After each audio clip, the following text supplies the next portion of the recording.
Himalayan വാഗ്ദാനങ്ങളും കടുകുമണിയോളം പ്രഖ്യാപനങ്ങളും അതായിരുന്നു VD. സതീശന്റെ ഒരു ലൈൻ. ഇതിലെവിടെയാണ് ഇവർ ഈ പറഞ്ഞ ഗ്യാരണ്ടി എന്നുള്ളത് നമുക്ക് ചർച്ച ചെയ്യേണ്ട ഒരു കാര്യം തന്നെയാണ്. ഇവര് തന്നെ പറയുന്നു കേരളത്തിന് ഇപ്പൊ സാമ്പത്തിക ശേഷി കുറവാണ്. അതെ, എന്നിട്ടാണ് ഇങ്ങനെയുള്ള പ്രഖ്യാപനങ്ങൾ നടത്തുന്നത്. എന്ത് കാര്യം മുഖ്യന്റെ അടുത്ത് വെച്ചിട്ട് മുഖ്യനെ ആദ്യം പറയുന്നത് ഞങ്ങൾ കയറിയിട്ടല്ലേ ഉള്ളൂ, ഞങ്ങൾ വന്നിട്ടല്ലേ ഉള്ളൂ എന്നാണ് പറയുന്നത്. പെൺകുട്ടികൾക്ക് 1000 രൂപ കോളേജ് വിദ്യാർത്ഥി കൊടുക്കുമെന്നുള്ളത് അതൊന്നും പറഞ്ഞിട്ടേ ഇല്ല. അതൊക്കെ എവിടെ പോയി, മറ്റേ വെള്ളത്തിൽ വരച്ച വര പോലെ എവിടെയോ പോയി.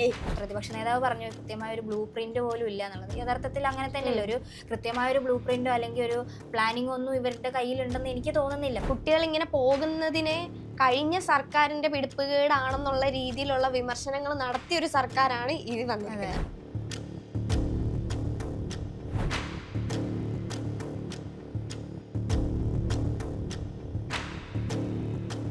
നമ്മുടെ പൂക്കി മുഖ്യൻ യുവാക്കൾക്കും സ്ത്രീകൾക്കും വേണ്ടിയിട്ട് ഒരുപാട് പദ്ധതികൾ മുമ്പ് പ്രഖ്യാപിച്ചിരുന്നു. എന്നാൽ കഴിഞ്ഞ ദിവസം വന്ന ബജറ്റിൽ ഇതെല്ലാം ഉൾപ്പെടുത്തിയിരുന്നു, അല്ലെങ്കിൽ അതിനെക്കുറിച്ച് എന്തെങ്കിലും കാര്യമായി സംസാരിച്ചിരുന്നു, പറഞ്ഞിരുന്നു? ദിവ്യക്ക് എന്ത് തോന്നുന്നു കഴിഞ്ഞ ദിവസത്തെ ബജറ്റിനെ കുറിച്ച്? അതായത് UDFന്റെ തെരഞ്ഞെടുപ്പില് ഇന്ദിരാ ഗ്യാരണ്ടി എന്ന് പറയുന്ന ഒരു സംഭവമാണ് ഏറ്റവും കൂടുതൽ പ്രൊജക്ട് ചെയ്യുന്നത്. അപ്പം ഈ ബഡ്ജറ്റ് വന്നതോടുകൂടി ഈ പ്രഖ്യാപനങ്ങളൊന്നും ഒരു ഗ്യാരണ്ടിയും ഇല്ലാതായി പോയി എന്നാണ് എനിക്ക് തോന്നിയത്. അത് മാത്രമല്ല, ഈ ഹിമാലയൻ വാഗ്ദാനങ്ങളും കടുകുമണിയോളം പ്രഖ്യാപനങ്ങളും അതായിരുന്നു വി.ഡി. സതീശന്റെ ഒരു ലൈൻ. പക്ഷെ ഇപ്പോൾ നമുക്കറിയാം ഇന്ദിരാ ഗ്യാരണ്ടി പ്രിയദർശിനി സൗജന്യ യാത്രയ്ക്ക് ഓൾറെഡി നടപ്പിലാക്കിയതാണ്. പക്ഷെ അതൊരു പരിധിവരെ പറഞ്ഞ രീതിക്കല്ല അത് നടപ്പിലാക്കിയതെന്ന് മാത്രം. ഇപ്പോൾ തുടക്കത്തിലൊക്കെ പറഞ്ഞ എല്ലാ സ്ത്രീകൾക്കും എല്ലാ ബസ്സിലും KSRTC ബസ്സുകളിലെല്ലാം സൗജന്യ യാത്ര, ടൂറൊക്കെ പോകാന്നുള്ള രീതിക്കായിരുന്നു പറഞ്ഞുകൊണ്ടിരുന്നത്. പക്ഷെ അത് പിന്നീട് ഓരോ ഘട്ടം കഴിയുമ്പോൾ അത് ചുരുങ്ങി ഓർഡിനറി ബസ്സുകളിൽ മാത്രമായിട്ട്, അല്ലെങ്കിൽ ഇത്ര മുതൽ ഇത്ര വരെ ഡിസ്റ്റൻസിൽ എന്നുള്ള രീതിക്കൊക്കെ ഇത് വന്നു കഴിഞ്ഞു. അപ്പോൾ ഇതിലെവിടെയാണ് ഇവർ ഈ പറഞ്ഞ ഗ്യാരണ്ടി എന്നുള്ളത് നമുക്ക് ചർച്ച ചെയ്യേണ്ട ഒരു കാര്യം തന്നെയാണ്. സംശയിക്കേണ്ട ഒരു കാര്യമാണത്. അത് തന്നെയാണ് ഞാൻ തുടക്കത്തിൽ പറഞ്ഞത്. ഗ്യാരണ്ടി മാത്രമായി മാറി. അതിപ്പം ഈ പ്രഖ്യാപനങ്ങളൊക്കെ നടത്തിയപ്പോഴത്തേക്കിനും ഇതിനുള്ള ഫണ്ട് എവിടുന്നാണ്, അതിനെല്ലാം കേരളത്തിന് അതിനുള്ള സാമ്പത്തിക ശേഷി ഉണ്ടോ എന്നുള്ള ഒരു ഇവര് തന്നെ പറയുന്നു കേരളത്തിന് ഇപ്പൊ സാമ്പത്തിക ശേഷി കുറവാണ്. എന്നിട്ടാണ് ഇങ്ങനെയുള്ള പ്രഖ്യാപനങ്ങൾ നടത്തുന്നത്. അപ്പൊ ഇതെല്ലാം വെറും പ്രഖ്യാപനങ്ങളായി തന്നെ മാറും എന്നുള്ള വിമർശനം തുടക്കത്തിലെ ഉണ്ടാവാതിരിക്കാനായിട്ട് ഒരു മറ എന്നുള്ള രീതിയിലാണ് ഇങ്ങനെയുള്ള ചെറിയ ചെറിയ അഡ്ജസ്റ്റ്മെന്റുകൾ നടത്തിയത്. അതിലും ഒരുപാട് വിമർശനങ്ങൾ വരും. അതായത് സാമ്പത്തിക ശേഷിയുള്ള സ്ത്രീകൾക്കാണെങ്കിലും ഇപ്പം ഈ ഒരു സൗജന്യ യാത്ര യൂസ് ചെയ്യുമ്പോഴത്തേക്കിനുള്ളത്. അപ്പം കേന്ദ്രമന്ത്രി സുരേഷ് ഗോപി അതിനെപ്പറ്റി പറഞ്ഞെന്താന്ന് വെച്ച് കഴിഞ്ഞാൽ, അത്തരം സാമ്പത്തിക ശേഷിയുള്ള സ്ത്രീകൾ ഇതിൽ നിന്നും ഒഴിവായി നിൽക്കണം, സ്വയം അതൊന്നും സാധ്യമാവുമെന്ന് എനിക്ക് തോന്നുന്നില്ല. രാവിലെ നമ്മൾ ടിക്കറ്റ് എടുക്കുമ്പോഴത്തേക്കിനും അവരോട് ചോദിക്കുന്നുണ്ടല്ലോ, നിങ്ങൾ APL ആണോ BPL ആണോ എന്ന് ചോദിക്കാൻ പോകുന്നില്ല. അങ്ങനെയുള്ള കാര്യങ്ങളൊക്കെ ഉണ്ട് ഇതിന്റെ പിന്നില്. അതുപോലെ തന്നെ ബജറ്റിൽ എടുത്തു നിന്നൊരു കാര്യമായിരുന്നു യുവാക്കൾക്ക് അല്ലെങ്കിൽ യുവതലമുറയിലെ ജെൻസികൾക്ക് വേണ്ടിയിട്ട് അവരുടെ സ്റ്റാർട്ടപ്പ് പദ്ധതികൾക്ക്. അത് ഒരു വാക്കിൽ മാത്രം പറഞ്ഞു പോവുകയേ ചെയ്തുള്ളൂ. പിന്നീട് അതിനെക്കുറിച്ച് വിശദീകരിക്കാനോ അല്ലെങ്കിൽ തുടർന്ന് അതിനെക്കുറിച്ചുള്ള കാര്യങ്ങളൊന്നും പറഞ്ഞില്ല. അപ്പം അത്തരത്തിലുള്ളൊരു പദ്ധതി വരുമ്പോൾ ഇവിടുത്തെ യുവജനങ്ങൾക്ക് അത് കൂടുതൽ ഹെൽപ്പ് ആവും തന്നെയാണ് പറയുള്ളത്. പക്ഷേ 50 കോടി തികയോ? കാരണം എന്തോരം ഇപ്പോൾ സർക്കാർ ജോലികളിൽ മാത്രം കേന്ദ്രീകരിച്ചിട്ടല്ല, സർക്കാർ ജോലികൾ മാത്രം എയിം ചെയ്ത് നിൽക്കുന്നവരല്ല ഇപ്പോൾ ഉള്ളത് മുമ്പത്തെ പോലെ. അപ്പോൾ ഈ 50 കോടി തികയോ എന്നുള്ളതും ഒരു ചോദ്യമാണ്. അതായത് ഇപ്പോൾ ഇവരുടെ പ്രഖ്യാപനങ്ങളിൽ ഏറ്റവും കൂടുതൽ ക്ഷേമ പദ്ധതികളാണ്. പക്ഷെ അതല്ല വേണ്ടത്.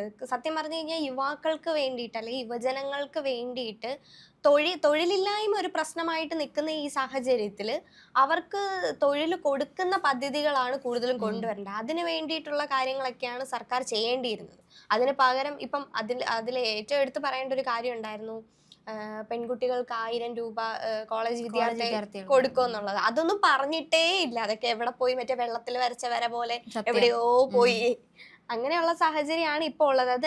അപ്പൊ എൻ്റെ ഒരു അഭിപ്രായത്തിൽ ഈ തൊഴിൽ കൊടുക്കുക എന്നുള്ളതാണ് വേണ്ടത്. അതിന് വേണ്ടിയിട്ടുള്ള കാര്യങ്ങൾ ചെയ്യുക. അല്ലെങ്കിൽ അവർക്ക് 1000 രൂപ കൊടുക്കുക, അല്ലെങ്കിൽ കുറച്ച് പണം കൊടുത്ത് ക്ഷേമ പദ്ധതികൾ നടപ്പിലാക്കുക എന്നുള്ളത് അത് അത്ര പ്രാക്ടിക്കലായിട്ട് എനിക്ക് തോന്നുന്നില്ല. ഇപ്പോൾ യുവതലമുറയിലെ ആളുകളൊക്കെ വിദേശ രാജ്യങ്ങളെ ലക്ഷ്യം വെച്ചിട്ടാണ് പഠിക്കുന്നതും ജോലി ചെയ്യുന്നതും ഒക്കെ എന്ന് പറയുന്നത്. ഇവിടെ ജോലി സാധ്യതകൾ കുറവായതുകൊണ്ടാണെന്ന് തന്നെയാണ് പറയുന്നത്. ഇപ്പോൾ ഇവർ തന്നെ പറയുന്നു ഇവിടെ വേണ്ടത്ര ജോലി സാധ്യതകളില്ല, ഇവർക്ക് അത്തരം ചാൻസുകൾ ലഭിക്കുന്നില്ല, അതുകൊണ്ട് അവരെ ഇവിടെ നിർത്താൻ വേണ്ടിയിട്ടാണ് ഒരു സ്റ്റാർട്ടപ്പ് പദ്ധതിക്ക് വേണ്ടിയിട്ട് ഇത്ര തുക മാറ്റി വെച്ചിരിക്കുന്നതെന്ന് പറയുന്നത്. പക്ഷേ ദിവ്യ പറഞ്ഞ പോലെ തന്നെ അവർക്ക് വേറെ രീതിക്ക് തൊഴിൽ വർദ്ധിപ്പിച്ചിട്ടുള്ള ഏതെങ്കിലും രീതിയിലുള്ള പദ്ധതികൾ കൊണ്ടുവരികയാണെങ്കിൽ നല്ല രീതിക്ക് അത് മുന്നോട്ട് കൊണ്ടുപോകാൻ പറ്റും തന്നെയാണ്. ഈ വെറും ഒരു 50 കോടി കൊണ്ട് എന്താകും എന്നുള്ളത് ഇനിയിപ്പോൾ പറഞ്ഞിട്ടേ ഉള്ളൂ. ഇപ്പോൾ എന്ത് കാര്യം മുഖ്യൻ്റെ അടുത്ത് വെച്ചിട്ട് മുഖ്യനെ ആദ്യം പറയുന്നത് ഞങ്ങൾ കയറിയിട്ടല്ലേ ഉള്ളൂ, ഞങ്ങൾ വന്നിട്ടല്ലേ ഉള്ളൂ എന്നാണ് പറയുന്നത്.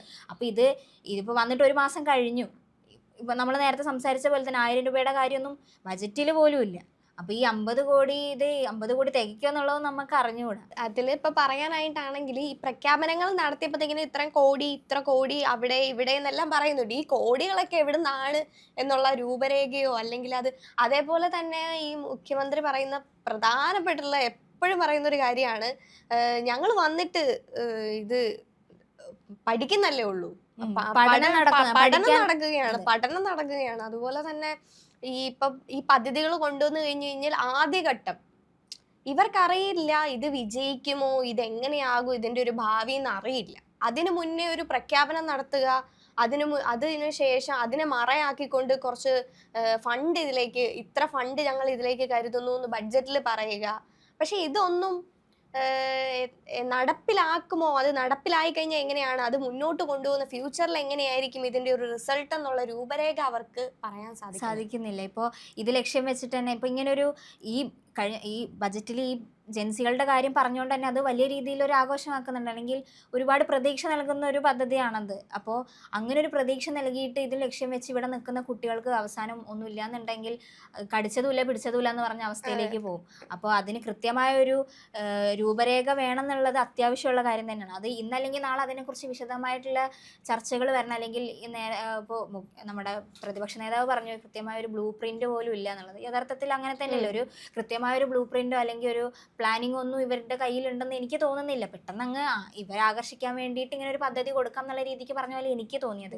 അല്ലെങ്കിൽ 2 ദിവസം കൊണ്ട് അതിന് കൃത്യമായിട്ടുള്ള പ്ലാനിങ്ങോ അല്ലെങ്കിൽ ഇതാണ് ഇതിൻ്റെ സ്റ്റെപ്പ് ബൈ സ്റ്റെപ്പായിട്ട് നമ്മൾ ഇതാണ് ഉദ്ദേശിക്കുന്നത് എന്നുള്ളത് കൊടുത്തു കഴിഞ്ഞാൽ അവർക്ക് ആ ഹോപ്പ് കൂടും. അല്ലെങ്കിൽ ആ രീതിയിൽ അവർക്ക് ലൈഫ് സ്റ്റൈൽ മുന്നോട്ട് കൊണ്ടുപോകാം. മറ്റേത് ഇങ്ങനെ വിദേശത്തും പോകുന്നില്ല, ഇവിടെയും ജോലി സാധ്യതകളില്ല എന്ന് പറയുമ്പോൾ അത് അവരുടെ ഭാവിക്ക് വലിയൊരു വെല്ലുവിളിയാവുകയാണത്. തീർച്ചയായിട്ടും. കാര്യം എന്താണെന്ന് വെച്ച് കഴിഞ്ഞാൽ ഇപ്പോൾ കുട്ടികൾ ഇങ്ങനെ പോകുന്നതിനെ കഴിഞ്ഞ സർക്കാരിന്റെ പിടിപ്പുകേടാണെന്നുള്ള രീതിയിലുള്ള വിമർശനങ്ങൾ നടത്തിയ ഒരു സർക്കാരാണ് ഇത് വന്നിരിക്കുന്നത്.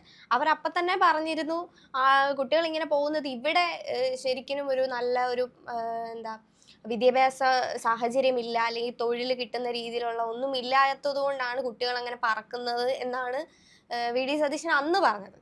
അപ്പോൾ എന്താണെങ്കിലും അതിനുള്ള ഒരു മറുമാർഗം എന്നുള്ള രീതിയിൽ ഇവർ വരുമ്പോൾ എന്തെങ്കിലുമൊക്കെ ചെയ്യുമെന്ന് യുവജനങ്ങൾ പ്രതീക്ഷിക്കുന്നുണ്ടായിരുന്നു. പക്ഷെ അതിനെല്ലാം കൗണ്ടർ ചെയ്യുന്ന രീതിയിലുള്ളതാണ് ഇവരുടെ ഈ പ്രഖ്യാപനങ്ങൾ വന്നപ്പോഴത്തേക്കിനും ഉള്ളത്. അതിലെല്ലാം ഷൂ ആയി പോവുകയും ചെയ്തു, ഒന്നുമില്ല. പിന്നെ ഇപ്പൊ ക്ഷേമ പെൻഷന്റെ ഒക്കെ കാര്യം പറഞ്ഞപ്പോഴത്തേക്കിനും ഞങ്ങൾ ക്ഷേമ പെൻഷൻ വർദ്ധിപ്പിക്കുമെന്നൊക്കെ പറഞ്ഞായിരുന്നു. ഒരു വർധനവും ഇല്ല, ഇതിനെപ്പറ്റി പറയുന്നുമില്ല. അതെ, ആ വന്നതിൽ ഇതിനെക്കുറിച്ച് ഒന്നുമില്ല എന്നുള്ളതാണ്. അപ്പോൾ ആദ്യമേ പ്രഖ്യാപിച്ചതിൽ ഈ ഇന്ദിരാ ഗ്യാരണ്ടിയുടെ കീഴിൽ തന്നെ പറയുകയാണെന്നുണ്ടെങ്കിൽ ഈ സൗജന്യ യാത്ര മാത്രം ഇപ്പോൾ നിലവിൽ നടപ്പിലാക്കിയിട്ടുള്ളൂ. അപ്പൊ അത് മാത്രം പ്രതീക്ഷിച്ച് നിന്നിട്ട് കാര്യമില്ല. ഈ 5 പരിപാടികൾ എന്ന് പറയുമ്പോൾ 5 എണ്ണം അതിൽ വരണം. അല്ലെങ്കിൽ അറ്റ്ലീസ്റ്റ് അതിനെക്കുറിച്ച് എന്തെങ്കിലും ഒരു തുമ്പ് തരികയാണെന്നുണ്ടെങ്കിൽ ഇവിടുത്തെ ആളുകൾക്ക് അത് വലിയ ഉപകാരമായിരിക്കും. അപ്പൊ എന്തായാലും ഈ ജൻസികൾക്കായിട്ടുള്ള ഈ ഒരു പദ്ധതി വിജയകരമാവട്ടെ എന്നുള്ളത് മാത്രമേ നമുക്ക് ഇപ്പോൾ ആഗ്രഹിക്കാൻ പറ്റുള്ളൂ. അത് വന്നു കഴിഞ്ഞാൽ നല്ല കാര്യം തന്നെയാണ്. യുവാക്കൾ ഇവിടെ തന്നെ നിൽക്കും. ഇവിടുത്തെ അല്ലെങ്കിൽ കേരളത്തിലെ ജോലി സാധ്യതകൾ കുറച്ചുകൂടി കൂടും. സാങ്കേതിക വിദ്യ കുറച്ചും കൂടി ആളുകളിലേക്ക് എത്തും. അങ്ങനെയൊക്കെ നമുക്ക് പ്രതീക്ഷിക്കാം നല്ല രീതിക്ക് ആവട്ടെ എന്നുള്ളത്.